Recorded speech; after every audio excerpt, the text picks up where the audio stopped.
Dia sedang mengajar murid-muridnya. Ia berkata kepada mereka,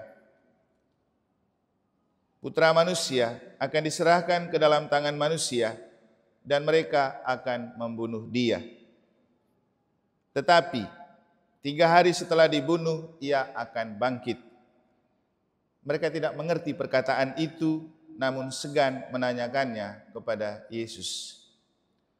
Kemudian tibalah Yesus dan murid-muridnya di Kapernaum. Ketika sudah di rumah, Yesus bertanya kepada muridnya, "Apakah yang kamu perbincangkan tadi saat kamu di tengah jalan?" Tetapi mereka diam. Sebab di tengah jalan tadi mereka mempertengkarkan siapa yang terbesar di antara mereka. Lalu Yesus duduk dan memanggil ke-12 murid itu. Katanya kepada mereka, "Jika seorang ingin menjadi yang pertama, hendaklah ia menjadi yang terakhir dari semuanya dan menjadi pelayan dari semuanya." Yesus lalu mengambil seorang anak kecil dan menampakkannya di tengah-tengah mereka. Kemudian ia memeluk anak itu dan berkata kepada mereka, "Siapa saja yang menyambut seorang anak seperti ini dalam namaku, ia menyambut aku. Siapa saja yang menyambut aku, sebenarnya bukan aku yang mereka sambut, melainkan Dia yang mengutus aku."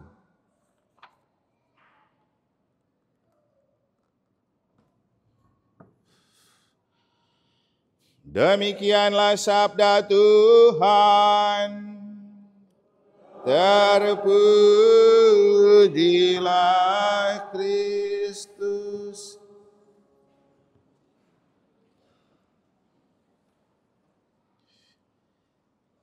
Hidup itu sebuah perjalanan. Dan apapun yang kita jalani dalam hidup, tidak untuk membuat kita mempersoalkan masalah-masalah kehidupan, tetapi untuk menemukan Tuhan dalam setiap masalah kehidupan yang kita temui dalam perjalanan hidup kita. Frater, suster, Bapak Ibu, saudara-saudari, adik-adik dan anak-anak sekalian yang saya kasih dalam Tuhan. Inilah rangkuman dari seluruh pergulatan ketika semalam bersama Opa Barto, Romo Cece, Romo Goda, kami nyebrang dari Padang Bayi ke Lembar pada tengah malam, kan kejar misa pagi hari ini.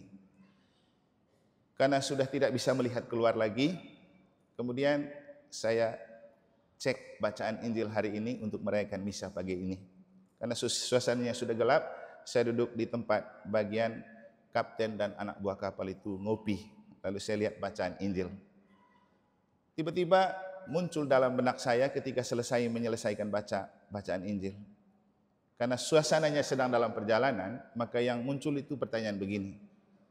Mengapa Yesus tidak menyelesaikan persoalan yang dipersoalkan para murid untuk mempertengkarkan siapa yang besar di antara mereka saat sedang di jalan? Kenapa di situ Yesus diam-diam saja, baru sampai di rumah dia bertanya lagi, "Tadi kamu apa yang perbincangkan di jalan?" Pertanyaannya, kenapa tidak dipersoalkan di jalan dan kenapa harus di rumah? Lalu kemudian di bagian akhir Injil, kita menemukan bagaimana ketika Yesus berbicara tentang siapa yang terbesar dalam kerajaan Allah, tidak menunjuk pada dirinya sendiri yang memang sudah populer dan besar pada waktu itu. Malah ambil anak kecil, dan setelah menemukan anak kecil, dia mengatakan, "Barang siapa menyambut anak sekecil ini, ia menyambut aku, tetapi bukan aku yang disambutnya, tetapi Dia, Bapa yang mengutus aku." Dengan ini Yesus menunjukkan bahwa yang lebih besar itu Bapa. Nah, Bapak Ibu saudara-saudari, hidup itu sebuah perjalanan. Ketika kita berjalan, kita tahu kita berjalan untuk apa dan kemana. Tapi juga tidak bisa kita ingkari kenyataan bahwa waktu kita sedang berjalan, ada banyak hal yang ada di otak dan hati kita, yang kadang-kadang mengganggu perjalanan kita sehingga kita tidak bisa fokus dalam perjalanan. Banyak orang kecelakaan dalam perjalanan karena dia berjalan dengan banyak pikiran dan beban yang menyelimuti hati dan pikirannya. Entah masalah di pekerja, di kantor, di tempat kerja, atau di rumah yang memang dibawa terus dalam perjalanan. Kadang-kadang banyak orang yang bengong dan henging sendiri saat dia sedang berjalan. Nah, hidup itu sebuah perjalanan. Apakah kita berjalan dalam hidup untuk memikul banyak beban dan persoalan yang ada di otak dan hati kita? Tadi waktu berjalan masuk ke altar, selama ini dalam bayangan saya, kalau masuk altar itu kita sudah bisa langsung lihat ke altar. Yang di depannya ada perayaan Ekaristi untuk orang hidup di bagian bawah, lalu ada jarak antara orang yang merayakan Ekaristi dengan orang yang merayakan perjamuan abadi di surga, gambar paling atas. Dan ketika kita masuk gereja, kita sedang bertemu dengan orang-orang di surga untuk merayakan perjamuan Tuhan dalam misa. Maka fokus perhatian kita dalam misa paling utama adalah kita bertemu dengan Tuhan. Maka perjalanan imam dari pintu gereja ke altar itu adalah perjalanan menjumpai Tuhan. Tapi tadi jumpai banyak dekorasi itu yang menghalangi pemandangan. Tapi juga baik untuk kita maknai, Bapak Ibu. Saya rasa beberapa orang tidak bisa lihat saya dari belakang, tidak bisa lihat Tuhan karena terpele dengan dekorasi. Tapi kemudian saya berpikir begini, inilah hidup Bapak Ibu. Kita pikir yang bagi kita tampak indah dan mempesona, itu berkenan di hati Tuhan. Belum tentu. Kadang-kadang kita terpengaruh dengan pengaruh dunia untuk sebuah penampilan, tapi kita lupa, kita ke gereja itu paling utama itu Tuhan. Menerima rahmat Tuhan. Bukan menampilkan aksesoris. Demikian juga dengan pakaian. Bukan soal penampilan. Bahwa dunia memang menekankan casing, penampilan, tapi soal iman itu hati paling penting. Hati yang terarah kepada Tuhan untuk berjumpa dengan Tuhan dan untuk menemukan bahwa seperti apapun sulitnya perjalanan hidup, Tuhan selalu datang berjalan bersama kita, persis Ia datang berjalan bersama para murid. Dan apa yang Tuhan lakukan dalam perjalanan hidup kita? Tuhan mengamati dan melihat. Seperti Dia mengamati dan melihat apa yang sedang ada di dalam hati dan pikiran para murid, begitu juga Tuhan hadir berjalan bersama kita. Maka yang paling penting dalam perjalanan hidup, bukan kita mempersoalkan masalah yang ada dan sedang menyelimuti kita, tapi bagaimana kita menemukan Tuhan dalam setiap masalah yang sedang menyelimuti kita. Itu jauh lebih penting. Nah, siapa yang tidak punya masalah dalam hidup? Tapi siapa yang mampu menemukan Tuhan dalam setiap masalah yang ia jumpai dalam perjalanan hidup, ini tidak mudah. Kami kemarin retreat itu salah satunya juga disinggung dan diajak untuk mengerti dan memahami. Imam itu manusia yang lemah dan rapuh. Kita akan terkontaminasi dengan kenyataan hidup bahwa kita itu berdosa, kita itu lemah. Kita akan jatuh dalam kelemahan dan kerapuhan manusiawi. Tapi seberapa dalam kita jatuh, Tuhan yang telah memanggil akan selalu mengasihi kita. Maka apapun kondisi dan kenyataan hidup, tantangan dan kesulitan, tetap percaya bahwa Tuhan hadir untuk menyapa, untuk memeluk, untuk menunjukkan kepada kita, Ia sangat mengasihi kita, lebih dari kita mengasihi diri kita sendiri. Bapak Ibu, Anda punya banyak persoalan dalam hidup, dalam perjalanan hidup, tapi mampukah menemui Tuhan di dalam setiap persoalan? Inilah makna yang mau dikatakan oleh Yesus ketika Ia berjalan bersama para murid, tapi tidak mempersoalkan masalah dalam perjalanan, tapi menyelesaikannya waktu di rumah. Supaya ketika mereka tenang, duduk dengan baik, baru kita bicara tentang hal itu. Supaya menemukan kejernihan dan kebenaran dari setiap masalah yang kita alami. Nah, seringkali ketika punya masalah, kita bawa itu kemana-mana. Kita bahas itu di mana-mana. Padahal kita butuh waktu yang tenang dan bagus untuk kita menyelesaikan masalah itu dengan baik.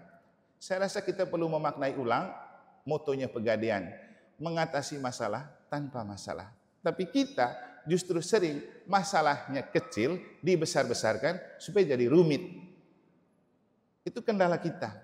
Sehingga kalau orang punya masalah kecil, kita pasti akan berbicara dan mempersoalkan supaya jadi besar. Atau kita punya masalah sendiri, kita akan cerita ke sesama lalu kemudian jadi gosip dan viral sehingga masalah yang kecil lalu jadi besar. Bukan karena masalahnya besar, tapi dibesar-besarkan oleh keinginan kita. Nah, ini bahaya. Dalam bacaan kedua, surat Rasul Yakobus berbicara tentang segala kejahatan terjadi karena hawa nafsu. Kita tidak bisa mengontrol perasaan. Dan Bapak Ibu, dalam perjalanan hidup, sekali lagi saya ingatkan, jangan berpikir bahwa hal-hal yang dalam tampak dan pandangan kita itu indah, hebat dan besar, itu yang berkenan di hati Tuhan. Itu yang menyelamatkan. Tidak. Ketika para murid mempersoalkan siapa yang terbesar, itu masalah bagi Yesus. Karena bukan itu yang lebih penting untuk mereka, tapi kesetiaan mengikuti Yesus dengan jiwa besar. Juga tidak bisa kita lihat dengan keindahan dekor seperti ini lalu kemudian kita merasa bahwa Tuhan itu dekat dengan kita. Tidak. Justru kalau kita cermati betul-betul dalam hidup, kemuliaan Tuhan itu tampak dalam hal-hal yang bagi kita itu masalah, persoalan, tidak hebat, tidak indah, tidak besar. Atau dalam bahasanya teman-teman MA ketika malam minggu lalu saya ikut dialog bersama mereka, temanya bagus. Vitamin of soul, vitamin untuk jiwa. Ternyata multivitamin untuk jiwa tidak tersusun dari unsur-unsur yang bergizi seperti multivitamin yang dibuat oleh para apoteker.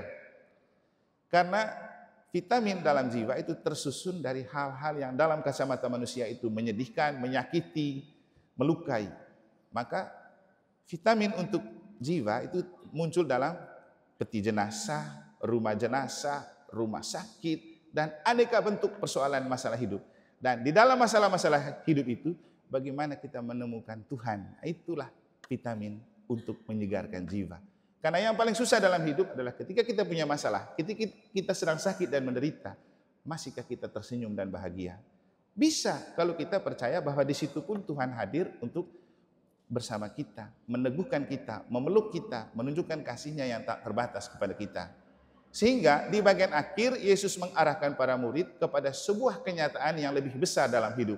Bukan soal saya yang lebih besar, tapi Allah yang lebih besar di dalam diriku yang membuat saya yang lemah, rapuh, tak berdaya dan berdosa ini juga ikut besar. Kalau dalam bahasanya Santo Paulus itu dibahasakan dengan bukan lagi aku tetapi Tuhan yang hidup dan berbicara dalam diriku. Makanya Paulus itu salah satu rasul yang bangga dengan kelemahannya.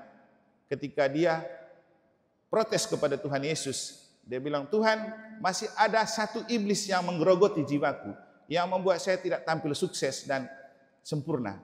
Kalau Tuhan mau cabut iblis itu dari dalam diriku, supaya aku bisa menjadi rasulmu yang hebat. Tapi Yesus bilang apa? Paulus, cukuplah kasih setiaku bagimu. Karena justru dalam kelemahanmu, engkau membiarkan kekuatanku bekerja. Lalu dia bilang, oke Tuhan, aku tahu dan sadar, aku bangga dengan kelemahanku, karena di dalam kelemahanku, aku membiarkan kekuatanmu bekerja. Inilah orang beriman sejati. Orang yang ketika menemukan kelemahan, masalah, kekecilan, dan ketakberdayaan dalam hidup, justru pada saat itu ia membiarkan Tuhan hadir bekerja di dalamnya. Amin saudara-saudara. Semoga Tuhan memberkati.